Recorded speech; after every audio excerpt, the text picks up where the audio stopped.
Assalamualaikum warahmatullahi wabarakatuh. Halo semuanya, apa kabar? Semoga semuanya dalam keadaan sehat walafiat ya. Hari ini kita akan belajar tentang perbedaan ukuran makhluk hidup, benda hidup dan tak hidup. Tapi sebelum kita mulai belajar, alangkah baiknya kalau kita berdoa terlebih dahulu. Berdoa mulai. Selesai.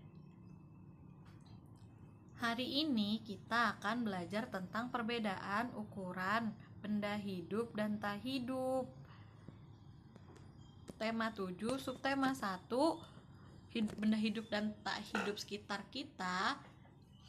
Pembelajaran keempat. Setelah tujuan pembelajaran hari ini, yang pertama, setelah membaca, siswa dapat menunjukkan kosakata tentang ukuran berbagai jenis benda di lingkungan sekitar dengan tepat. Setelah kegiatan mengamati, siswa dapat menggunakan kosakata tentang ukuran berbagai jenis benda di lingkungan sekitar pada kalimat dengan tepat. Setelah kegiatan bernyanyi, siswa dapat membedakan panjang pendek bunyi dengan benar. Setelah kegiatan bernyanyi, siswa dapat memperhatikan panjang pendek bunyi dalam suatu lagu dengan benar. Amati perubahan benda pada gambar berikut. Coba kita gambar pertama ada gambar kucing, yang kedua ada pohon pisang, yang ketiga ada manusia. Yang gambar anak kucing, gambar kucing. Pertama mereka masih bayi mereka ukurannya kecil gitu. Nah pas mereka udah anak-anak sudah mulai bisa berjalan sendiri, mencari makan sendiri, mereka ukurannya agak sedikit lebih besar. Lalu pas mereka jadi kucing dewasa, ukuran mereka lebih besar lagi daripada kucing anak-anak. Lalu ada pohon pisang. Pohon pisang pertama itu proses tumbuhnya itu adalah tunas. Tunas hanya muncul sedikit di permukaan tanah. Lalu tunas itu membesar, memiliki 1 daun atau 2 daun. Lalu akhirnya menjadi pohon dewasa. Lihat ukurannya, dari tunas yang kecil, lalu memiliki 1 daun yang agak besar, lalu jadi pohon dewasa yang lebih besar lagi.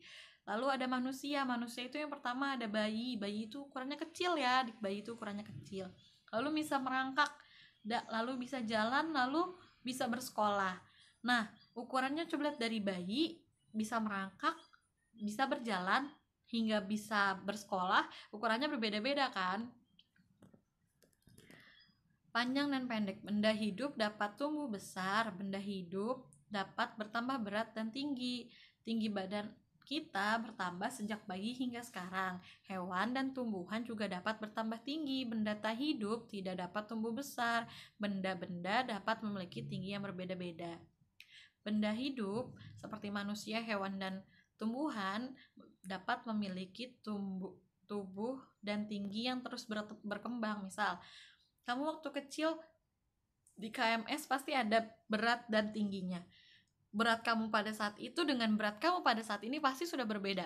Pada saat kamu bayi, ukuran panjangmu misalnya 50 cm, lalu beratnya 4 kilo, itu waktu bayi. Lalu pas sudah bisa merangkak, tinggimu menjadi bertambah 70 cm dan berat badanmu sudah mencapai berat 15 kilo misalnya.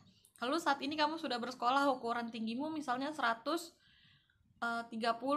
lalu berat badanmu saat ini sudah mencapai 25 kilo. Nah, berarti kamu berbeda kan? Berat badanmu dari waktu masih kecil hingga saat ini kamu sudah sekolah. Tapi benda-benda tidak hidup tidak dapat memiliki pertambahan tinggi dan berat badan.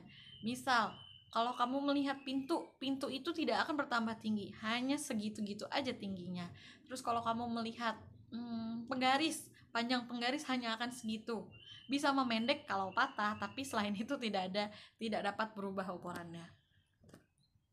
Coba perhatikan, yang pertama ada penggaris siti lebih panjang dari penggaris dayu. Lihat tuh, penggaris siti yang kerudung merah, penggarisnya sedikit lebih panjang dari punya penggarisnya dayu yang roknya kuning. Terus ada pensil Udin lebih panjang dari pensil Edo, Udin yang pakai kacamata. Nah, lihat tuh, pensilnya Udin itu lebih panjang daripada pensilnya Edo. Mari kita membedakan panjang langkah melalui kegiatan berjalan dan berlari. Siap?